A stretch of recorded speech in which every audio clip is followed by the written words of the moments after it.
Nizamabad MP స్థానంలో 3 గంటల వరకు 58.35% పోలింగ్ నమోదైందని అధికారులు తెలిపారు.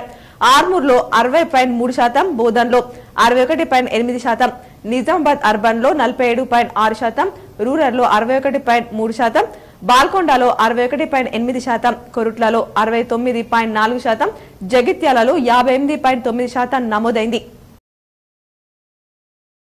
పార్లమెంట్ ఎన్నికల్లో భాగంగా ఓటు హక్కును స్వగ్రామమైన చోట్పల్లిలో రాజ్యసభ ఎంపీ కేఆర్ సురేష్ రెడ్డి వినియోగించుకున్నారు. ఆర్మూర్ మండలంలోని అంకాపూర్లో ఓటు హక్కును ఎమ్మెల్యే పైడి రాకేష్ రెడ్డి వినియోగించుకున్నారు. ప్రజలందరూ తమ ఓటు హక్కును వినియోగించుకోవాలని కామారెడ్డి ఎమ్మెల్యే వెంకటరమణారెడ్డి అన్నారు. కామారెడ్డి పట్టణంలోని వడ్డెర కాలనీలో గల 215వ బూత్ నంబర్లో కామారెడ్డి ఎమ్మెల్యే వెంకటరమణారెడ్డి తన ఓటు హక్కును వినియోగించుకున్నారు. డిచ్పల్లి రాంపూర్లో కుటుంబ సభ్యులతో కలిసి మాజీ ఎమ్మెల్సీ వీజీగౌడ్ ఓటు హక్కును వినియోగించుకున్నారు. మామిడిపల్లిలో కుటుంబ సభ్యులతో కలిసి ఓటు హక్కును వినియోగించుకున్న మాజీ ఎమ్మెల్యే జీవన్ రెడ్డి. ఎడపల్లి మండలంలో సోమవారం జరిగిన పార్లమెంట్ ఎన్నికల్లో పోలింగ్ లో భాగంగా ప్రశాంతంగా జరుగుతున్నాయి. ఉదయం 7 గంటల నుండి మధ్యాహ్నం 2 గంటల వరకు మండలంలో పోలింగ్ 33% నమోదైంది. మండలంలో ఎక్కడ కూడా ఇలాంటి అవాంఛనీయ సంఘటనలు జరగలేదు. పోలింగ్ స్థావరాలను బోధన్ ఎమ్మెల్యే సుదర్శన్ రెడ్డి పరిశీలించారు.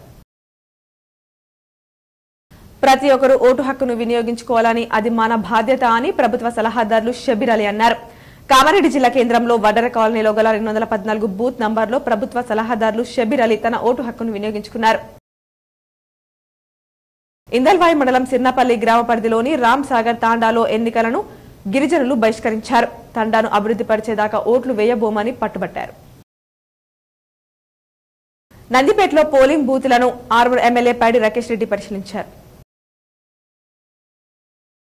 కామారెడ్డి జిల్లా జుక్కల్ నియోజకవర్గం డోంగ్లీ మండలం సిర్పూర్ గ్రామంలో కుటుంబ సమేతంగా ఓటు హక్కును ఎంపీ బీబీ పాటిల్ వినియోగించుకున్నారు. నిజామాబాద్ జిల్లాలో ఉదయం 7 గంటల నుండి పోలింగ్ ప్రక్రియ విడుదలైంది. నగరంలోని కిల్లా రోడ్, గాజులపేట ప్రాంతంలో సిపి కల్మేశ్వర్ స్వయంగా పరిశీలించారు. పోలింగ్ కేంద్రాల వద్ద గూమిగుడి ఉన్న వారి వద్దకు వెళ్లి జిల్లాలో 144 సెక్షన్ అమల్లో ఉంది, ఎవరు కూడా గూమిగుడి ఉండకూడదని సిపి కల్మేశ్వర్ తెలిపారు. నిబంధనలు ఉల్లంఘిస్తే చర్యలు తీసుకుంటామని సిపి కల్మేశ్వర్ హెచ్చరించారు. పలువురిని చెదరగొట్టారు. ప్రజలందరూ ఓటింగ్ లో పాల్గొంటున్నారని సిపి తెలిపారు. పోలింగ్ సజావుగా జరుగుతున్నందుకు సహకరించిన ప్రజలకు సిపి కల్మేశ్వర్ కృతజ్ఞతలు తెలిపారు. తాము నగరంలోని బాల్భవన్ లో ఓటు హక్కు వినియోగించుకున్నట్లు K6 తో తెలిపారు. సిపి వెంట టౌన్ సిఐ నరహరి తదితరులు పోలీసులు అధికారులున్నారు.